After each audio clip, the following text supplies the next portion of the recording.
트럼프 대통령 귀하, 해적 소탕, 한미동맹 의무사항, 주권국가 대한민국.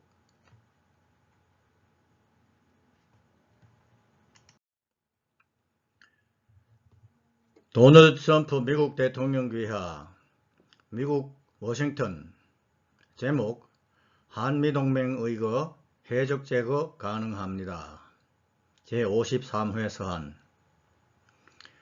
트럼프 대통령 각하, 2020 대선 캠페인 추이를 지켜보노라니 참 즐겁습니다. 한편으로는 민주당에 대항하여 그런가 하면 또 한편으로는 일루미나티 조종을 받고 있을 중공을 대적하여 용맹스러운 전투를 벌이는 모습을 바라보는 것이 얼마나 신나고 숨죽이게 만드는지 모릅니다. 우리는 이번 대선에서 각하가 승리할 것을 믿어 의심치 않으며 그래서 나와 제 처는 매일같이 승리를 위해 기도하고 있습니다. 임시정부 주권국가 대한민국을 대변하여 비록 각하께서 전 세계의 문제들을 모두 관장하느라 큰 관심을 가지고 부담을 가지고 계신 것을 조금이라도 가볍게 생각할 수는 없는 일이지만 그럼에도 불구하고 각하에게 한국 민주주의의 몰락과 한반도에서 암적인 존재로 장애물이 되어버린 공산주의 해적들을 제거하는데 특별히 주의해 주십사 하고 요청하지 않을 수가 없습니다. 물론 무력으로 할 건지 아니면 외교적 협상으로 할 건지 그리고 직접 처리할 건지 간접적으로 처리할 건지에 대한 결정은 전적으로 각하의 판단에 맡깁니다. 분명한 것은 이 나라는 2017년 11월에 각하께서 방문하여 웅변에 가까운 연설을 해주셨던 그 나라가 이미 아닌 것 같습니다. 근본적으로 우리는 각하께서 한미상호방위조약의 정신과 기조를 존중하셔서 해적들의 가짜 집행부가 의무수행을 충실히 잘 완수하고 있는 선의의 대상인 미국에 대항을 하여 블랙메일로서 위약을 일삼고 반역을 저지름으로써 미국에 생긴 법적 대응 의무를 이행하여 주시기를 바라는 것입니다. 이것은 이미 남의 국내 문제가 아닙니다. 가짜 레짐은 되도록 빨리 제거해 버려야 합니다. 더 좋은 것은 당장 제거해야 합니다.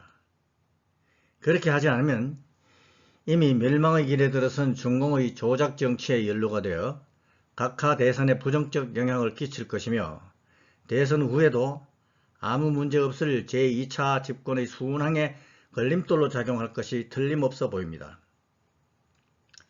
각하뿐 아니라 후임 대통령들까지 그 옛날의 선량한 동맹국 대한민국과의 동맹은 물 건너 가는 것이 됩니다. 비합법적 집단은 합법적인 전직 집권자들이 구축해 놓았던 훌륭한 정책과 방위 능력을 파괴 또는 횡령해 버렸습니다.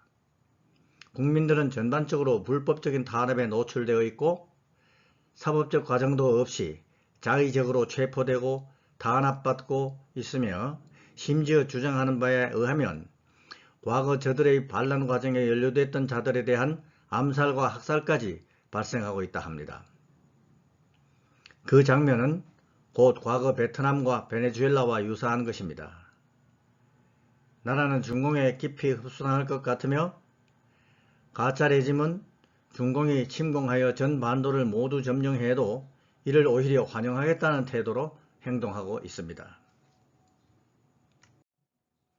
거의 매일같이 가짜 행정부는 중공에 아부하고 식민지처럼 복속을 맹세하는 정책과 조치들을 발표해 대고 있습니다. 매매 가능한 알짜 부동산은 거의 중국인들이 사갑니다. 한국전쟁 당시 중공군의 인해 전술 생각나십니까? 남한에 서식한 해적 집단은 미국에 충직한 동맹국은 영원히 되지 않을 것입니다. 저들은 각하와 휘화 장수들에게 오직 거짓말과 교활한 블랙메일만 머리와 가슴에 품고 있습니다. 각하께서는 남한의 부정선거에 대해 많은 보고와 브리핑을 받으셨을 것입니다. 그리고 연이은 테러 행위와 정의 왜곡과 결과적으로 자유시장 경제를 파괴하는 행위에 대해서도 그들의 목표는 남한 인구를 줄여, 즉 죽이고 추방시켜서 북한의 인구와 평준화시켜서 중국 공산당에 복속하고 있는 그 지역에서 인민들이 겪고 있는 경제적 빈곤층으로 만드는 데 있습니다. 그래서 해적두목은 한 번도 겪지 못한 나라를 만들겠다고 외쳤던 것입니다. 다시 한번 대선 막바지 캠페인의 최고의 행운을 빌면서 여불비, 장수덕 변호사, 임시정부 주권국가 대한민국 법률대리인, 공익법인 국제변호인 포럼 대표이사, 수신처, 박근혜 대통령, 해리 해리스 주한 미국 대사, 펜스 부통령, 폼페오 국무장관, 에스퍼 국무장관, 국방장관, 상원의원 린지 그레엄, 테드 크루즈, 코리 가드너, 마르코 루비오 등 21인 수신 중. 감사합니다.